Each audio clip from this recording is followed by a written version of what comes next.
आज ज़रूरत है कि हम लोग अपने इन भारतीय विद्याओं का चिंतन करें और उन खोई हुई विधाओं को पुनः प्राप्त करें जो हमारे पुरखों के द्वारा दी गई थी, जो हमारे लिए बहुत ही लाभकारी थी, जिनका कोई साइड इफ़ेक्ट नहीं था। ये सारी चीज़ें हम देख सकते हैं। आपको बता दूं, भरद्वाज ऋषि जो हैं, उनका जो विमान शास्त्र है वो भी आप जानते ही हैं। अस्त्र शस्त्र के बारे में मैंने आपको जानकारी दी, तलवार आदि का निर्माण हम लोगों के यहाँ होता था।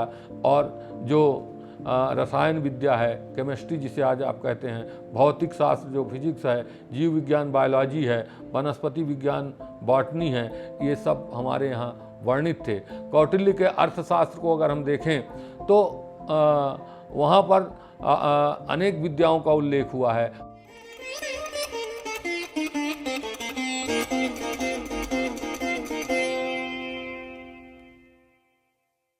नमस्कार।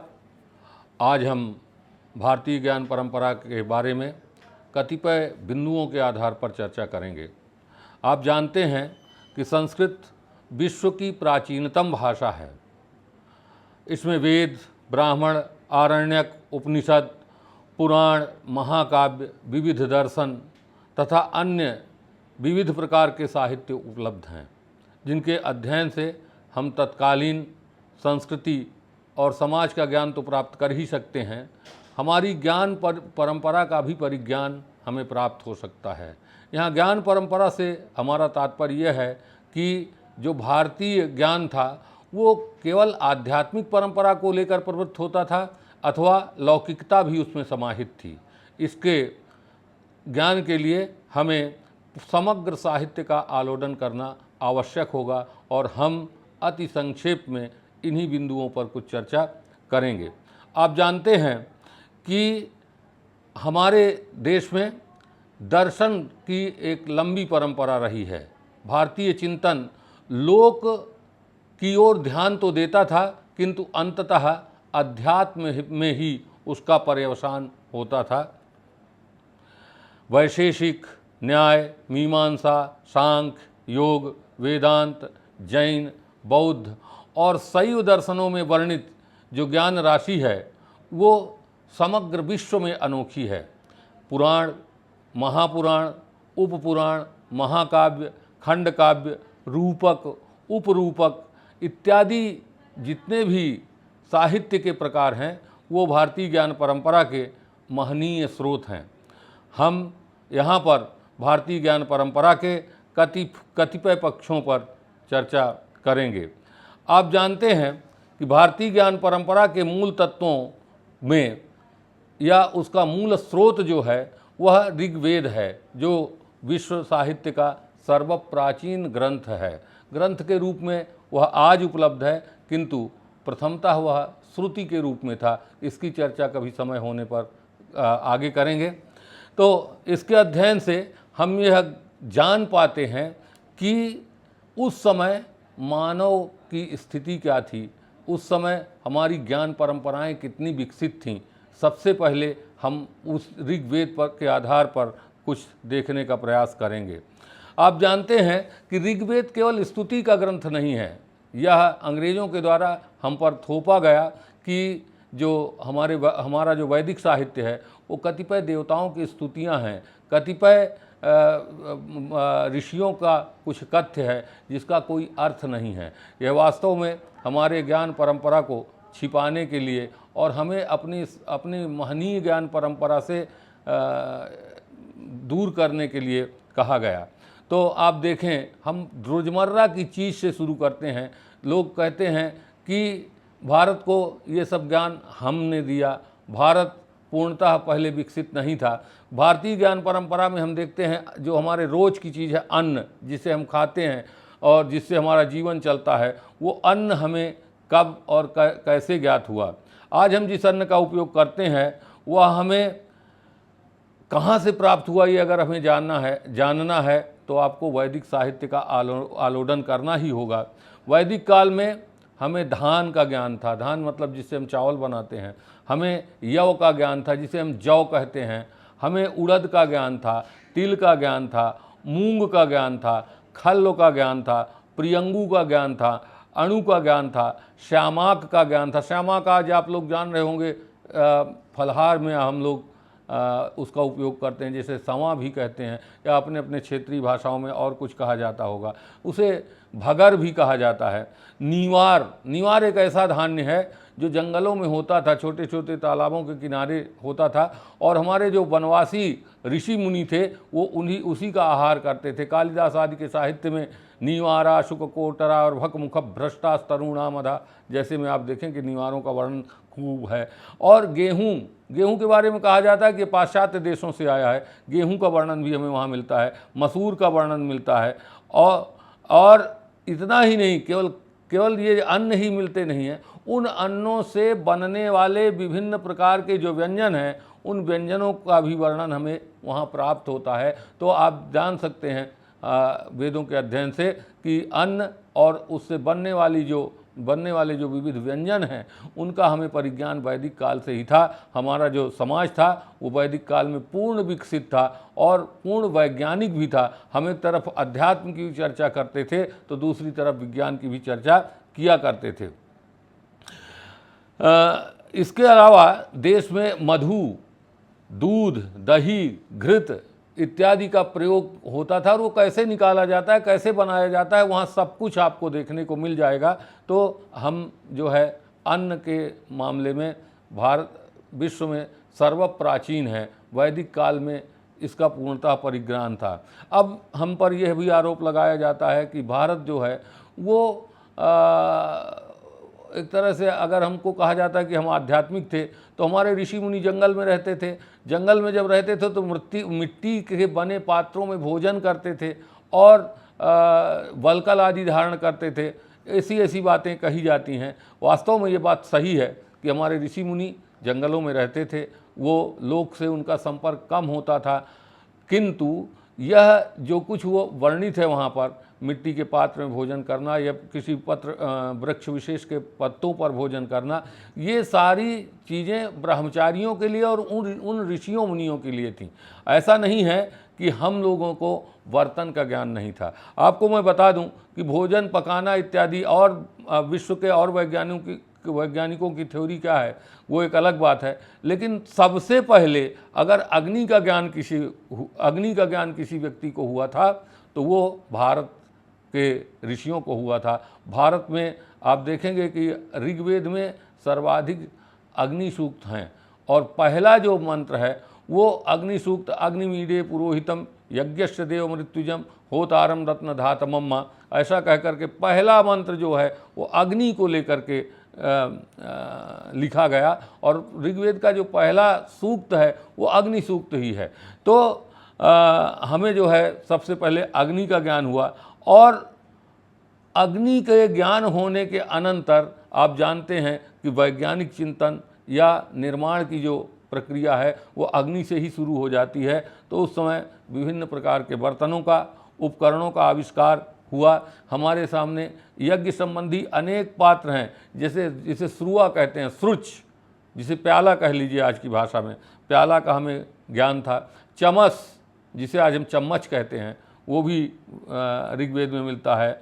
एक और पात्र है जिसका हम लोग आज ज्ञान नहीं पा रहे कि वो क्या रहा होगा, उसे वायव्य कहते थे। द्रोण कलश, जिसे घड़ा कहते हैं। ग्रावण, ग्रावण कहते हैं, आप लोग रोज़ यूज करते हैं। अब आजकल के लोग तो मिक्सी का यूज करते हैं, लेकिन ग्रावण माने लोढ़ा, जिससे सिलवट और लोढ़ा में हम लोग मसाले पीसते थे, चटनी पीसते थे, और आज भी अगर उसका उपयोग करते हैं तो स्वास्थ्य के लिए आयुर्वेद कहता है बहुत ही उपयोगी है। अधिशमण, अधिशमण सिल को कहते हैं, जिस पर पीसा जाता था। इस प्रकार के पात्रों का उल्लेख है। ये हमारे लोक व्यवहार से भी जुड़े हुए थे, और ये हमारे यज्ञ से भी जुड़े हुए थे। विवाह प्रक्रिया में आप देखेंगे तो इस ग्रावण का उपयोग किया जाता है और अधिशमण का भी उपयोग किया जाता है। तत्कालीन समाज में जो सत है, सत मतलब जिसे आज हम टोकरी कहते हैं, वो भी उपलब्ध थी। कुंभी माने घड़ा एक बड़ा हुआ, कुंभी छोटे घड़े को कहते थे, वो वहाँ था। स्थाली मतलब बटलोई, जिसमें हम भोजन पकाते हैं, बटलोई भी उस समय हमें ज्ञात थी। कलछुल भी ज्ञात थी, चिमटा भी ज्ञात था। ये सारे चीज़ ज्ञात थे, और इसके साथ साथ आप मुसल, उलूखल और सूर्प, जिससे हम सूपा जिसे कहते हैं, जिससे हम अनाज को या चावल को या दाल को साफ करते हैं, ये उस समय समाज में ज्ञात थे। इनके जो है आप अन्नों का नाम अगर देखें तो वहाँ पर व्रीहयश्चमे, यवाश्चमे, मासाश्चमे, तिलाश्चमे, मुद्गाश्चमे, खल्वाश्चमे, प्रियंगवश्चमे, अणवश्चमे, श्यामाकाश्चमे, नीवाराश्चमे, गोधूमाश्चमे, मसूराश्चमे, यज्ञेन कल्पन्ताम्मा। ये शुक्ल यजुर्वेद में पूरा एक एक अन्न गिनाया हुआ है कि हमारे इसमें ये सारी चीज़ें आए। और सुरुचश्चमे, चमसाश्चमे, वायव्यानिचमे, द्रोणकलशश्चमे, ग्रावाणश्चमे, अधिश्रवणंचमे इत्यादि यजुर्वेद में ही आप ये मंत्र मिलेगा। वहाँ पर इन पात्रों के नाम गिनाए हुए हैं। बहुत सारा है, वस्त्र विभिन्न प्रकार के थे। उनको जानने के लिए हमें ऋग्वेद देखना पड़ेगा। इसके बाद हम देखते हैं कि लोग हमें ये कहा करते हैं कि नदियों में, जो नदी हैं, नदी या तालाब ही हमारे जल के महान स्रोत थे। तो ये सही है कि वैदिक काल में प्रमुख स्रोत नदियाँ तथा सरोवर थे, किंतु उस समय कुएं का भी प्रयोग जल के लिए किया जाता था। वेदों में अनेक मंत्रों में कूपों का उल्लेख प्राप्त होता है। उस समय कूपों से जल निकालने में आप एक गोला सा, जो जिसे हम तो इधर मध्य प्रदेश की भाषा में गड़ारी कहते हैं, आपके यहाँ क्या कहते हैं वो देखें, उसमें रस्सी से जिससे खींचते हैं एक गोला सा लगा देते हैं, उसका भी प्रयोग करने की बात वहाँ आती है। और वहाँ बैलों के माध्यम से और ऊँटों के माध्यम से जल निकालने की भी बात कही गई है। और दही से घी कैसे बनेगा और रस्सी कैसे बनाई जाए, ये भी बात उस समय मिलती है। यह कला उस समय विद्यमान थी। कृषि के लिए हम लोग आध्यात्मिक जरूर थे, लेकिन पलायनवादी नहीं थे। हम लोग गृहस्थ भी थे, किंतु हमारी संस्कृति है तेन त्यक्तेन भुंजी था। हम लोग त्यागपूर्वक किसी चीज़ का उपभोग करते थे। ऐसा नहीं था कि हम पूर्णतः सांसारिकता से हटे हुए थे। हमारा जो जीवन है वो 4 पुरुषार्थों में बटा हुआ था और 4 आश्रमों में बटा हुआ था। जैसे गृहस्थ है और ब्रह्मचर्य है, गृहस्थ है, वानप्रस्थ है और संन्यास, ये 4 आश्रमों में बटा हुआ था। तो जब ब्रह्मचर्य गुरुकुल में जाकर के अध्ययन कर रहे हैं, उस समय लौकिक प्रवृत्ति आप में नहीं होनी चाहिए। लेकिन जब आप गृहस्थ धर्म में प्रवेश कर रहे हैं, उस समय पूर्णतः आप लौकिक प्रवृत्ति के व्यक्ति बनेंगे। इसके बाद वानप्रस्थ से आप पुनः वैराग्य की ओर बढ़ेंगे। तो उस समय जो है आप देखेंगे कि विश्व इतिहास में कृषि का ज्ञान सर्वप्रथम भारतीयों को ही हुआ था। हम पाते हैं कि ऋग्वेद में के समय कृषि कर्म के लिए जिन उपकरणों का उपयोग प्रारंभ हुआ, उनका आज भी प्रयोग होता आ रहा है। पाश्चात्य विद्वान भी ये स्वीकार करते हैं कि कृषि के प्रारंभ होने का प्रथम संकेत ऋग्वेद में प्राप्त होता है। ऋग्वेद में किसान के लिए क्षेत्रपति शब्द का प्रयोग किया गया है और कृषि के प्रारंभ होने का प्रथम संकेत ऋग्वेद में ही है। ऋग्वेद में किसान के लिए क्षेत्रपति शब्द का प्रयोग हुआ है और कृषि के प्रारंभ में, कृषि के प्रसंगों में वहाँ बैल, क्यारी, हल, बरत्रा कहते हैं चमड़े का वो चाबुक जिसको मारकर बैलों को हाँका जाता था, और रस्सी, और चाबुक का एक नाम अष्ट्रा भी है, और कीनास कहते हैं जो हल जोतता था, हलवाहा इत्यादि का उल्लेख स्पष्ट रूप से है।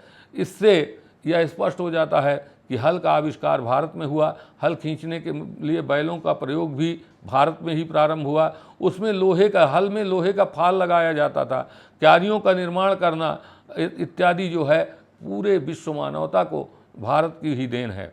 पशुओं को पानी पिलाने के लिए प्रयुक्त होने वाला जो पात्र था उसे हम लोग आहाव कहते थे। आजकल कुछ दूसरे तरह का निर्माण करते हैं, उस समय आहाव कहा जाता था। और इस आहाव को रस्सी से बांधकर कुएं से पानी खींचा जाता था। बैलों के कंधे में रखे जाने वाले जुएं का उल्लेख भी ऋग्वेद में प्राप्त होता है।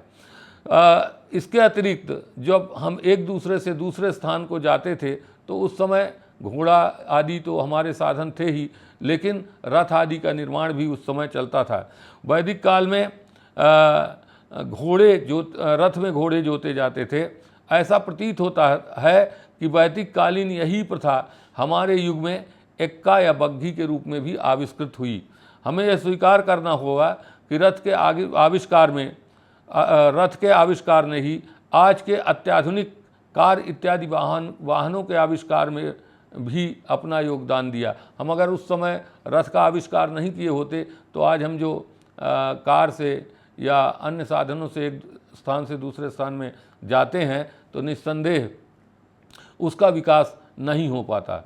ऋग्वेद के तृतीय मंडल में रथ के अनेक अंगों का उल्लेख हुआ है, जिनमें रथ की धुरी, दंड, जुआ, शैला जिसको कहते हैं जो घोड़े के इधर लगा दिया जाता है कि वो कहीं निकल ना पाए, रथ के तीलियां जो लगाई जाती हैं उसको आर कहते थे, इत्यादि का उल्लेख वैदिक साहित्य में प्राप्त होता है। और वैदिक ऋषि यह सुझाव भी देता है कि गाड़ी के पहिए खदिर काष्ठ के बनने चाहिए। खदिर जिसे हम लोग कत्था कहते हैं, कत्था का एक पेड़ होता है, बहुत मजबूत होता है, उसको छीलिए तो लाल वर्ण का निकलता है, तो खदिर की लकड़ी से बनाना चाहिए। और जो उसका फर्श है उसे सिंसप मतलब शीशम की लकड़ी का बनाया जाना चाहिए। अब आप देखिए कि खदिर और शीशम जैसे वृक्ष भी उस समय ज्ञात थे। उस समय हमारे ऋषि मुनि वल्कल धारण करते थे, लेकिन हमें सूत का निर्माण करना और वस्त्र का निर्माण करना भी ज्ञात था। वैदिक काल में मनुष्य को ऊन का भी ज्ञान हो चुका था। ऊन से वह तंतु सूत बनाने की कला में भी पूर्णतः प्रवीण था। कताई कैसे की जाती थी, किस यंत्र से की जाती है, इत्यादि का वर्णन भी आप वहाँ पा जाएंगे कि सूत को काटने के लिए एक कोई यंत्र विशेष था और वह उससे वस्त्रों का निर्माण किया जाता था। पहले हम कताई करके सूत बनाते थे और इसके बाद सूतों से वस्त्र का निर्माण करते थे। बीच से अगर वस्त्र निर्माण करते समय जब वस्त्र की बुनाई हम करते थे और बीच से कोई सूत टूट जाए तो उसके जोड़ने का भी वैदिक साहित्य में उल्लेख मिलता है। जो सूत्र टूट जाता था उस सूत्र को छिन्न कहते थे और बिना टूटे हुए सूत्र को अच्छिन्न कहते थे। अथर्ववेद काल में करघे का नाम तंत्र प्राप्त होता है। अथर्ववेद में उसे करघे को, आज जिसे हम करघा कहते हैं, उसे तंत्र कहते हैं। और करघा वो है जिसमें ताना बाना बुनकर युवतियों द्वारा वस्त्र निर्माण किया जाता था। विवाह के समय वधू द्वारा पति के लिए वस्त्र निर्माण स्वयं किया जाता था, ये उल्लेख भी वैदिक साहित्य में हमको प्राप्त होता है। ऐसे तमाम मंत्र हैं जिन्हें आप देख सकते हैं कि तत्कालीन ज्ञान परंपरा को वो हमारे सामने उपस्थापित करते हैं। अब आप ये कहेंगे कि उस समय हमें धातुओं का ज्ञान नहीं था, उस समय हमें खनिजों का ज्ञान नहीं था, उस समय हमें आभूषणों का ज्ञान नहीं था। ऐसा नहीं है। हमें वास्तव में जब हम लोग छोटे छोटे थे हमें पढ़ाया जाता है कि धातु विज्ञान का जो जनक है वो जॉर्ज एग्रीकोला है, उसी का नाम हमें बताया जाता है। किंतु भारत में प्राचीन काल में अनेक धातुओं का प्रयोग होता रहा। संसार में उपलब्ध समस्त ग्रंथों में ऋग्वेद को जितना प्राचीन माना जाता है, तो जितना प्राचीन ऋग्वेद है हमारा धातुओं का ज्ञान भी उतना ही प्राचीन है। ऋग्वेद में हिरण्य माने सोना, अयस माने लोहा, रजत मतलब चांदी, तो सोने के लिए अनेक शब्दों का प्रयोग हुआ है। वहाँ हिरण्य भी कहा गया है और सुवर्ण भी कहा गया है। तो इन तमाम धातुओं का नाम है। ऋग्वेद में आप देखते हैं कि हिरण्यगर्भ सूक्त ही एक स्वतंत्र रूप से है। हिरण्यगर्भ संवर्तताग्रे कह करके और हिरण्यगर्भ सूक्त का वहाँ उल्लेख हुआ है। और वहाँ जो हिरण्य है वो हिरण्य का अर्थ वहाँ प्रकाशमान चमकीला है। तो प्रकाशमान और चमकीला जो है वो उसका ज्ञान होना वहाँ सोने से ही माना जाता है। इसी प्रकार से समग्र जो सृष्टि प्रक्रिया है उस सृष्टि प्रक्रिया का भी चिंतन ऋग्वेद काल में मिलता है। हिरण्यगर्भ सूक्त स्वयं उसका प्रतिनिधि सूक्त है और इसके अलावा जो नासदीय सूक्त आदि हैं वहाँ भी पूरी तरह सृष्टि प्रक्रिया का चिंतन है। यह कहा जा सकता है कि दार्शनिक चिंतन की पूरी पृष्ठभूमि इन्हीं सूक्तों में है। वहाँ एक चीज़ और विशेष हमें देखने को मिलती है कि वैदिक काल में जैसे आज स्वर्ण को सर्वाधिक महत्व प्राप्त है, उसी तरह से वैदिक काल में स्वर्ण का महत्व सर्वाधिक था।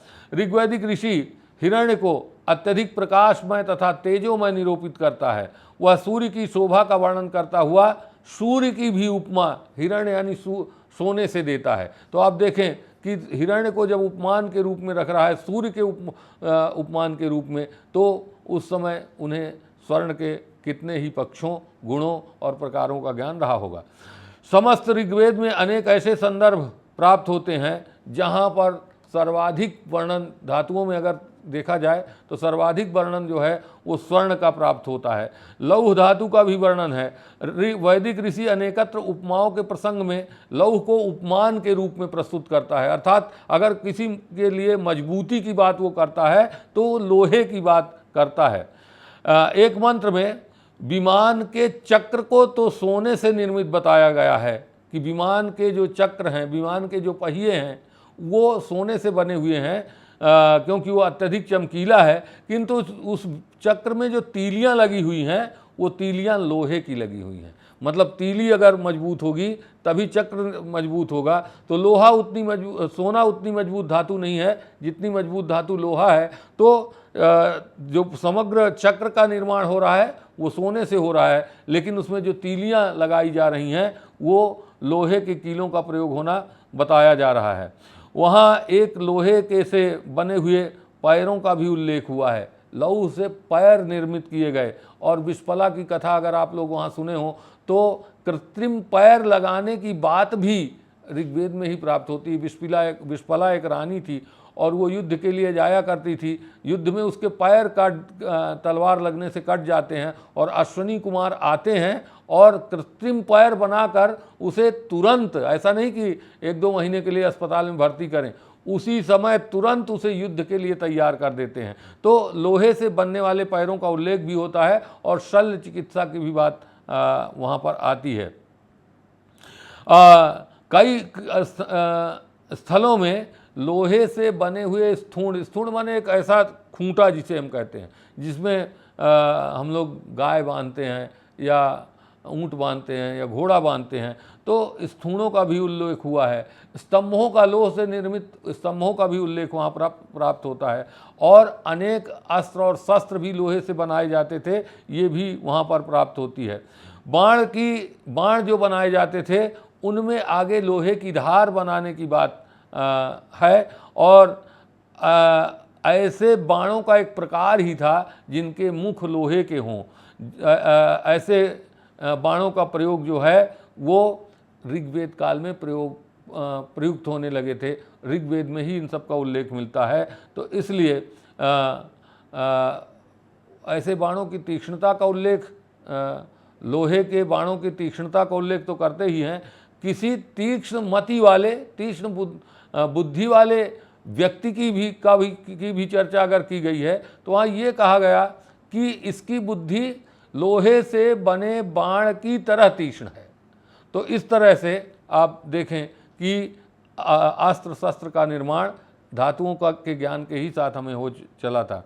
और यजुर्वेद में पत्थर, मिट्टी, बालू, इन सब का वर्णन है और धातुओं का वर्णन तो वहाँ है ही।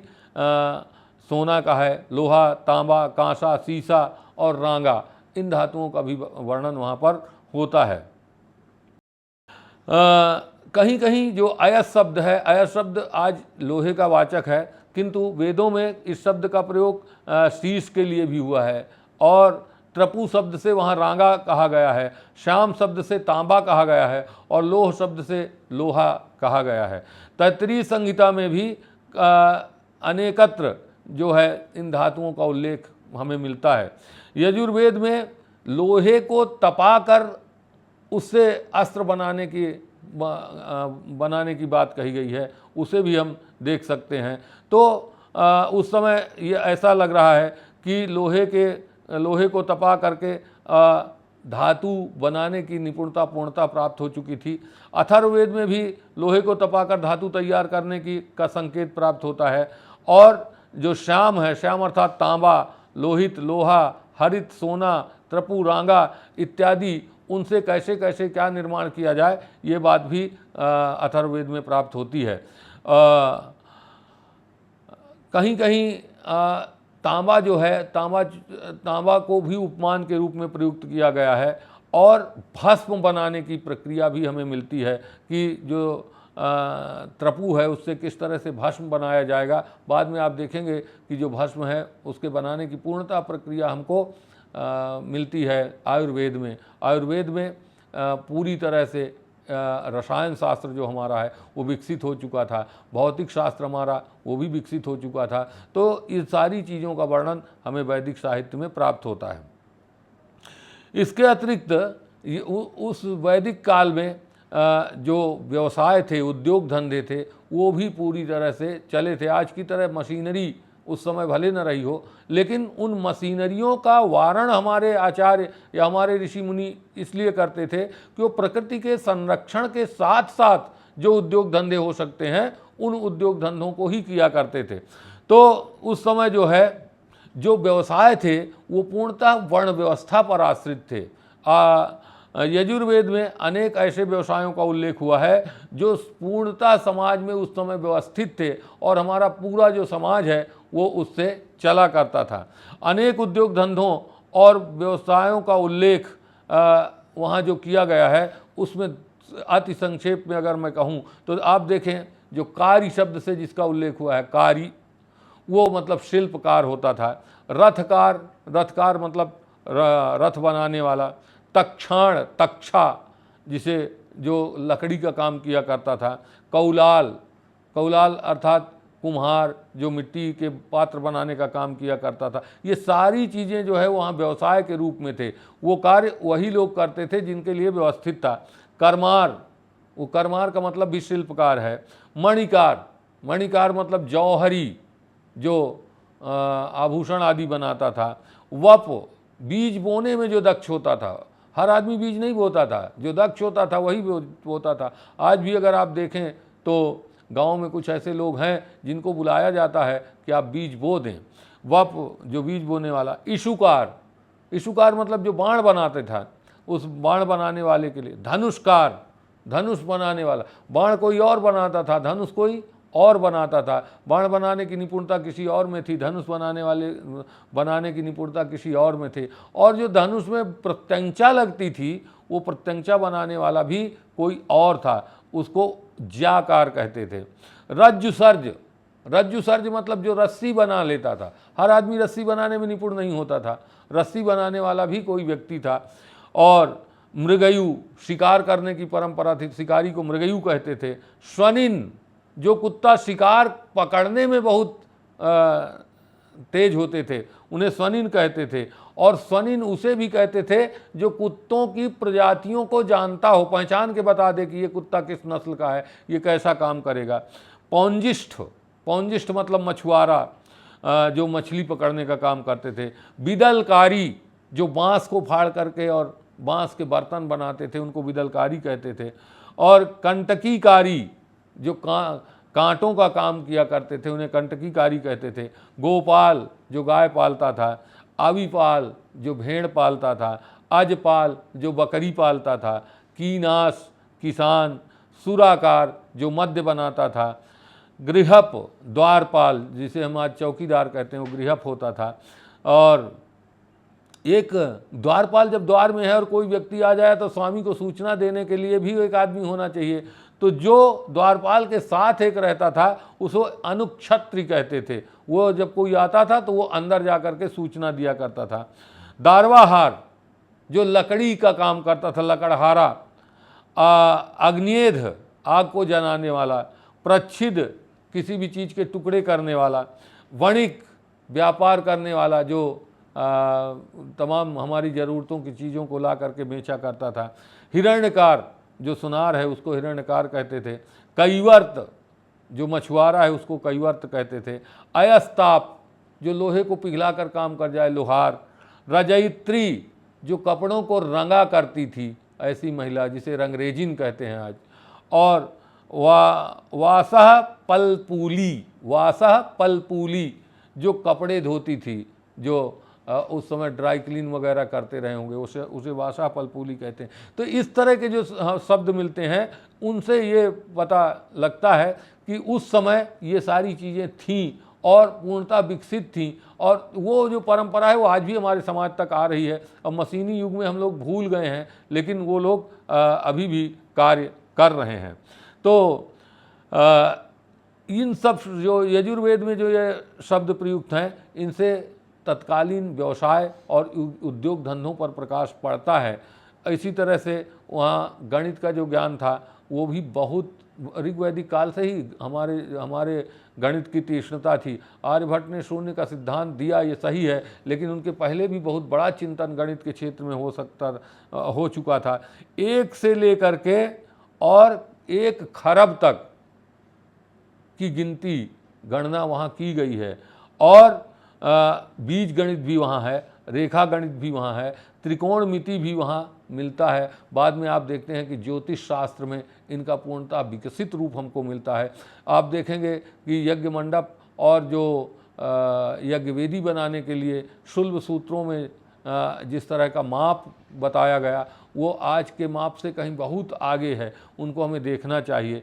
गुणा करने के और भाग करने के, जोड़ने के, वर्गमूल, घनमूल, घटाना, भिन्न, अपवर्तन, भागानुबंध, भागापवाह इत्यादि जितने भी गणित के प्रकार हैं वो ऋग्वेद काल से हमारे यहाँ मिल रहे हैं, और कहीं ना कहीं उन्हीं से फिर ज्योतिष शास्त्र में आया, और धीरे धीरे हम लोग विकसित होते गए तो विश्व के अनेक देशों में हमारी सभ्यता गई। ऐसा नहीं है कि आज ही इस मोबाइल के ज़माने में या इंटरनेट के ज़माने में हमारी चीज़ें विदेशों में जा रही हैं, अपितु बहुत पहले भी गई हैं। उन पर आप देखेंगे कि उस समय भी हमारे अन्य देशों से संवाद होते थे, हमारे अन्य देशों से रिश्ते थे। महाभारत काल को हम अगर देखते हैं तो आपको पता चलेगा कि ग्रीस तक के लोगों का यहाँ संबंध था। उसको भौगोलिक आधार पर अगर हम परिभाषित करें तो हमारे जो पूर्वज थे, हमारी जो तत्कालीन संस्कृति थी, वो उस समय भी पूरे विश्व में फैली हुई थी।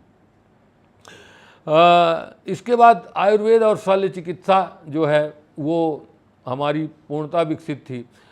आयुर्वेद वास्तव में हमारी जो थी वो विशिष्ट चिकित्सा पद्धति थी, आज भी वो है अभी। और हम लोग किसी भी परंपरा का आरंभ जो मानते हैं वो किसी देवता से मानते हैं, किसी महापुरुष से मानते हैं, क्योंकि जो हमारे देश का जो हमारे देश की जो संस्कृति है उसका मुख्य लक्ष्य भोग नहीं, योग है, अध्यात्म है। अंततः हमें मुक्ति चाहिए, तो हम कोई भी कार्य जो करते हैं वो भोग के लिए नहीं करते, मुक्ति के लिए करते हैं। तो आयुर्वेद का जो प्रवर्तन हुआ, चिकित्सा भी जो की गई, तो ये शरीर माध्यम खलु धर्म साधनम, शरीर किसके लिए चाहिए? धर्म की साधना के लिए चाहिए। धर्म एक बहुत ही बड़ा पारिभाषिक शब्द है। आज जिस अर्थ में धर्म चल पड़ा है, हमारे चिंतन में धर्म का वह स्वरूप नहीं है। तो जो आयुर्वेद हैं उनके प्रवर्तक धन्वंतरी हैं, और अश्वनी कुमार जो हैं वो उस समय के सबसे चर्चित चिकित्सक हैं। मैंने आपको अभी बताया था कि अश्वनी कुमारों ने विषपला के पैर का ऑपरेशन करके उनके लोहे का पैर लगा दिया। अब आप देखिए ऋग्वेद काल में ये अगर बात आ रही है, मतलब कहीं ना रही होगी, कहीं ना कहीं तो ये रही होगी। और ये जो अश्वनी कुमार हैं ये बहुत बड़े वैद्य थे। तो और इतना ही नहीं, अब विषपला के पैर लगाने की अगर बात आती है, इसका मतलब है उस समय शल्य चिकित्सा भी पूर्णतः विकसित थी। और कैसे कैसे किया जाता है उसको आप सुश्रुत में जा कर के देखेंगे कि किस तरह से चिकित्सा की जाती थी। आज भी अनेक जड़ी बूटियां हैं जो इनका उल्लेख ग्रंथों में है, और हो सकता है अब हम उन्हें न पहचान पाते हों, लेकिन गांव में आप जाएंगे तो कुछ जंगल के किनारे रहने वाली जो जनजातियां हैं या जो और लोग हैं जिनका कि लोक से पूरी तरह से संबंध है, वो लोग उन चीज़ों को जान जाते हैं। अगर ज़रा सा भी घाव हो जाए तो एक जड़ी बूटी लाएंगे और लगा देंगे, 5 मिनट के अंदर वो ठीक हो जाता है। ऐसे लोग मैंने देखे हैं, अभी भी हैं। तो वहाँ जो है ऋग्वेद में ऐसे जड़ी बूटियों का और ऐसे वैद्यों का उल्लेख मिलता है, अश्वनी कुमार जिनमें सर्वश्रेष्ठ हैं। तो ये सारी चीज़ें वहाँ मिलती हैं। इसी तरह से जो पशु चिकित्सा है, वो पशु चिकित्सा के क्षेत्र में भी हम लोगों को महारत हासिल था। आप कृषि के क्षेत्र में आप देखेंगे कि कृषि पराशर जैसे ग्रंथ हमारे यहाँ उपलब्ध होते हैं। बाग बगीचे, फुलवारी इत्यादि लगाने की विविध प्रवृत्तियों को लेकर के उनको कैसे कैसे लगाएं, उनको लेकर के संस्कृत में अनेक ग्रंथ उपलब्ध हैं जिनका प्रकाशन पहले भी हुआ था, आज भी हो रहा है, विभिन्न भाषाओं में उनका अनुवाद हो रहा है, तो वो वहाँ हमको मिलते हैं। और जो हस्ती चिकित्सा है, गो चिकित्सा है, अश्व चिकित्सा है, उष्ट्र चिकित्सा है, और भी नाना प्रकार के पशुओं के अभिचिकित्सा, अज चिकित्सा को लेकर के भी ग्रंथ हमारे लिखे गए थे, क्योंकि समाज में जो गृहस्थ रहता था उसके पास सारी संपत्ति होती थी और उसके पास पशु भी होते थे, उन पशुओं की चिकित्सा की ज़रूरत पड़ती थी, तो उस समय इन ग्रंथों की रचना होती थी। और इतना ही नहीं, हम लोग न केवल पशुओं और मनुष्य के प्रति ही दत्तावधान थे, उस समय वृक्षों के प्रति भी हम लोग पूर्णतः दत्तावधान थे। जैसे हम आज वृक्षों की पूजा करते हैं, वो इसीलिए हम लोग पूजा करते हैं कि ये वृक्ष ही हमें प्राणवायु प्रदान करते हैं। वृक्ष ना हो तो हमारा जीवन नष्ट हो जाएगा। तो हम लोग पीपल की पूजा, बरगद की पूजा, नीम के पेड़ की पूजा, ये सब तो करते हैं, आम की भी पूजा हम लोग करते हैं। तो वृक्षों को इसीलिए विभिन्न धार्मिक प्रवृत्तियों से जोड़ा गया था कि हम प्रकृति का दोहन न करें, और करें तो उतना करें जितना हमारे जीवन के लिए आवश्यक है। तो हमारा जो है बहुत ही घनिष्ठ संबंध वृक्षों के साथ रहा है, और हमारे ऋषियों ने जो है अनेक ग्रंथ लिखे, जिनमें सुरपाल द्वारा लिखित वृक्षायुर्वेद बहुत प्रसिद्ध है। कितनी खाद देनी है, कब पानी देना है, कैसे कैसे उसको सजाना है इत्यादि आप देख लेंगे तो पता चलेगा कि उस समय कितनी दक्षता हमें हासिल थी वृक्षों को लगाने में और वृक्षों के पालन पोषण में। नाट्य और संगीत की बात करें तो भरत मुनि का नाट्य शास्त्र जो है आप जानते ही हैं। उसके बाद संगीत की अपनी परंपरा, नाट्य की अपनी परंपरा इस देश में विकसित हुई, और हम विश्व के अनेक देशों तक पहुँचे। ये सारी चीज़ें, हमारी संगीत कला भी पहुंची और नाट्य कला भी पहुंची। आप एशिया के किसी भी देश में जाकर के देखें और यूरोप के किसी भी देश में जाकर के देखें, भरत मुनि का जो नाट्यशास्त्र है उसका पूर्णतः प्रभाव आपको देखने को मिल जाएगा। हम लोग भवन बनाने में भी अति दक्ष थे, और जो है दुर्गों का निर्माण, किले जिसे कहते हैं, किलों का निर्माण, अभी आज कालिंजर का किला या राजस्थान के कई ऐसे किले हैं जिन पर अनुसंधान हो रहा है कि कब बनाए गए, कैसे बनाए गए, लेकिन हम उस काल से इसमें प्रसिद्ध थे।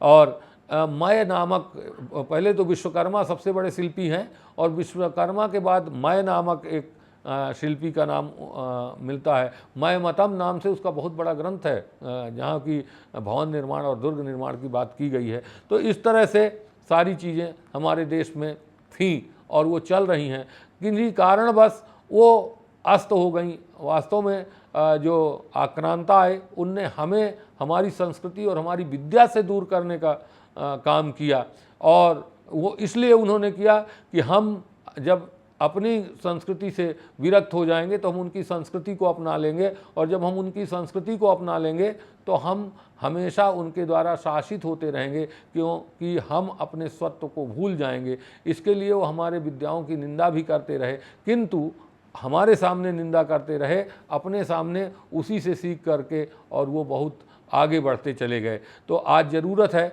कि हम लोग अपने इन भारतीय विद्याओं का चिंतन करें और उन खोई हुई विधाओं को पुनः प्राप्त करें जो हमारे पुरखों के द्वारा दी गई थी, जो हमारे लिए बहुत ही लाभकारी थी, जिनका कोई साइड इफ़ेक्ट नहीं था। ये सारी चीज़ें हम देख सकते हैं। आपको बता दूं, भरद्वाज ऋषि जो हैं, उनका जो विमान शास्त्र है वो भी आप जानते ही हैं। अस्त्र शस्त्र के बारे में मैंने आपको सूक्ष्म जानकारी दी। तलवार आदि का निर्माण हम लोगों के यहाँ होता था, और जो रसायन विद्या है, केमिस्ट्री जिसे आज आप कहते हैं, भौतिक शास्त्र जो फिजिक्स है, जीव विज्ञान बायोलॉजी है, वनस्पति विज्ञान बॉटनी है, ये सब हमारे यहाँ वर्णित थे।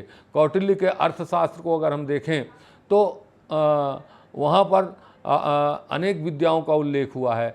पुराणों में आप जाएंगे तो भी बहुत सारे उस समय के जो पाठ्यचर्या माने अध्ययन के विषय थे वो विकसित थे। उनमें अस्त्र शस्त्र विद्याएं और भी बहुत सारी विद्याएं थीं।